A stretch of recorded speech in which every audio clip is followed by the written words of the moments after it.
بوازي بلندتر صلوات.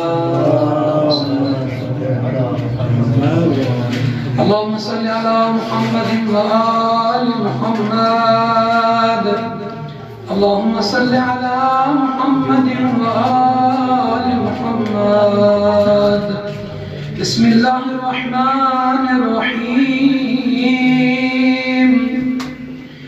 إن الله وملائكته يصلون على النبي يا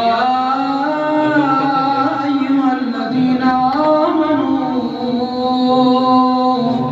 صلوا عليه وسلموا تسليما.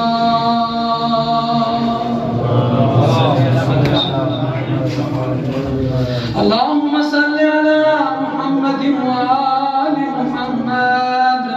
بسم الله الرحمن الرحيم.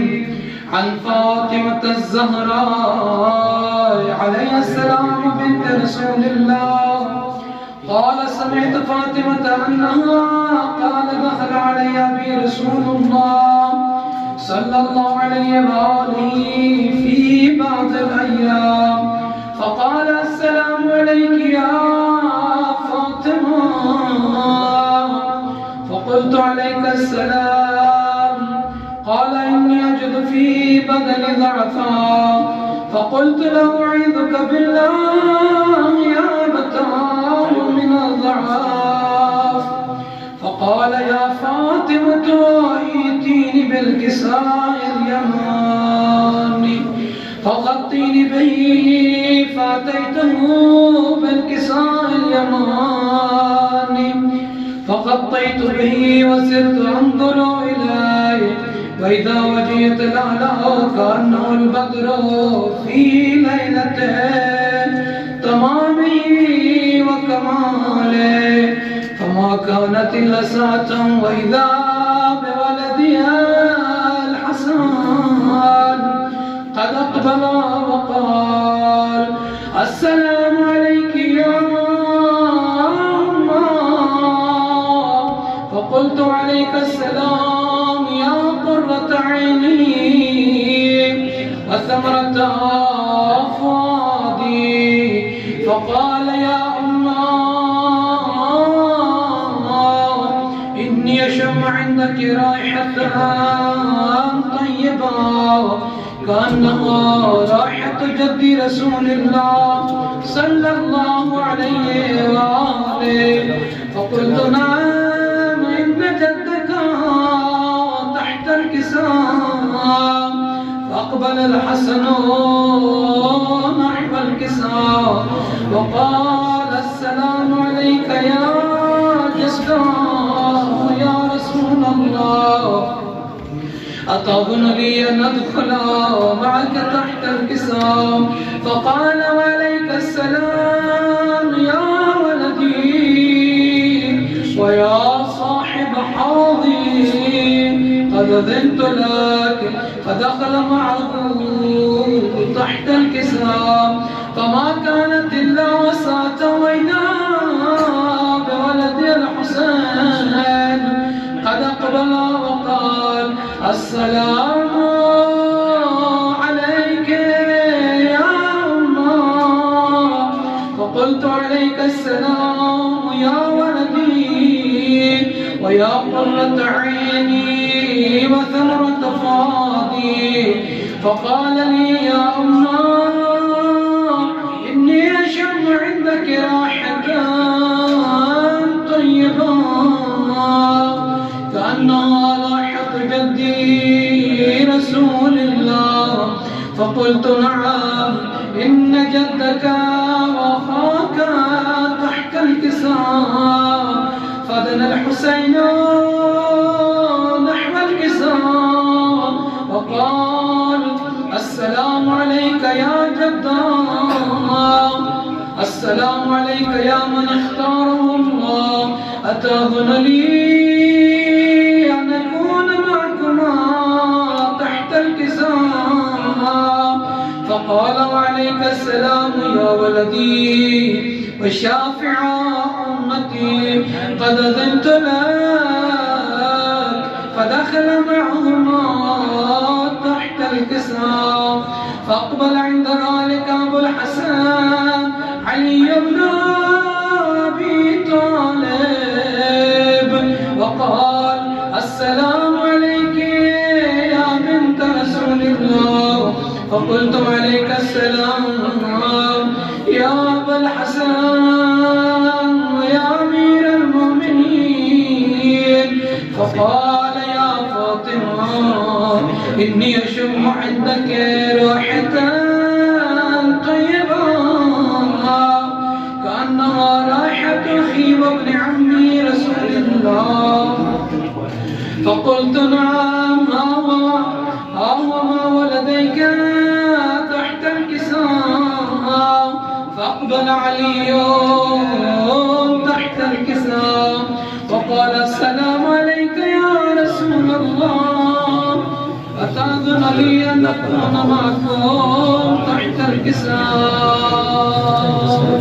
اللهم صل على محمد وآل محمد ثم أتيت نحو الكساء وقلت السلام عليك يا أبتاه يا رسول الله أتأذن لي أن أكون معكم تحت الكساء قال عليك السلام يا بنتي ويا بضعتي قد أذنت لك فدخلت تحت الكساء فلما تملى جميعا تحت الكساء أخذ بي رسول الله صلى الله عليه وآله بطرف الكساء وأومى بيده اليمنى إلى السماء وقال اللهم إن هؤلاء أهل بيتي وخاصتي وحامتي لحمهم لحمي ودمهم دمي يعلمني ما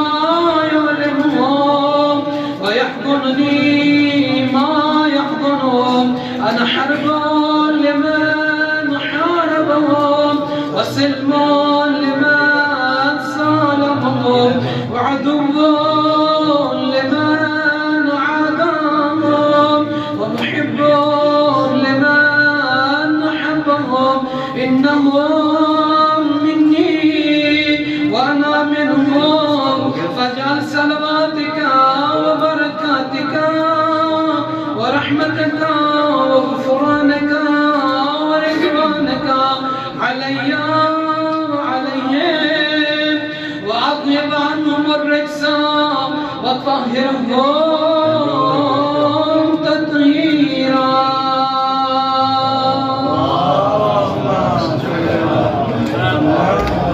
فقال الله عز وجل يا ملائكتي ويا سكان سماواتي إني ما خلقت سماء مبنيا ولا أرضا مضحيا ولا قمرا منيرا ولا شمسا مضيا ولا فلكا يدور ولا بحرا يجري ولا فلكا يسري إلا في محبة هؤلاء الخمسة الذين هم تحت الكساء فقال الأمين جبرائيل يا ربي ومن تحت الكساء فقال عز وجل هم أهل بيت النبوة ومعدن الرسالة هم فاطمة وأبوها وبعلها وبنوها فقال جبرائيل يا ربي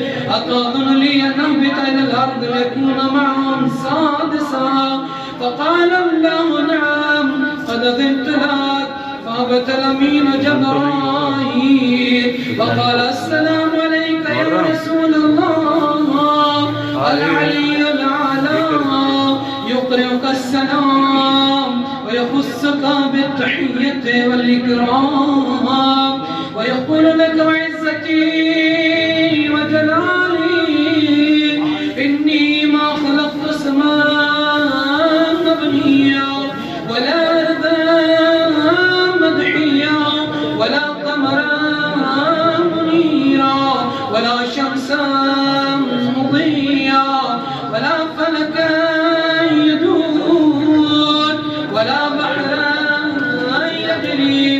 ولا فلكا يسري إلا لأجلكم ومحبتكم، فقد أذن لي أن أدخل معكم، فهل تأذن لي يا رسول الله؟ فقال رسول الله صلى الله عليه وآله: وعليك السلام يا أمين وحي الله، إنه نعم قد أذنت لك. فدخل جبرائيل معنا تحت الكساء، فقال لأبي: يا رسول الله أخبرني ما لجلوسنا هذا تحت الكساء من الفضل عند الله. فقال النبي صلى الله عليه وآله: والذي بعثني بالحق نبيا واصطفاني بالرسالة نجيا، ما ذكر خبرنا هذا في محفل من محافل أهل الأرض، وفيه جمع مشيتنا ومحبينا، إلا ونزلت عليهم الرحمة وحفت بهم الملائكة واستغفرت لهم إلى أن يتفرقوا. فقال علي عليه السلام: إذا والله فزنا، ففاض شيتنا ورب الكعبة. فقال بي رسول الله صلى الله عليه وآله: يا علي، والذي بعثني بالحق نبيا واصطفاني بالرسالة نجيا، ما ذكر خبرنا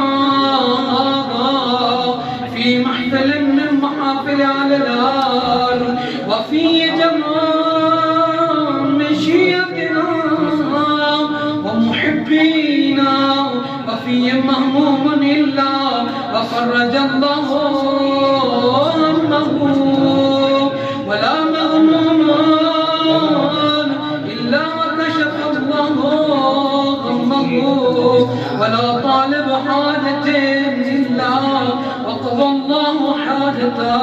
فقال علي عليه السلام: إذا والله فزنا وسعدنا، وكذلك شيتنا فازوا وسعدوا في الدنيا والآخرة.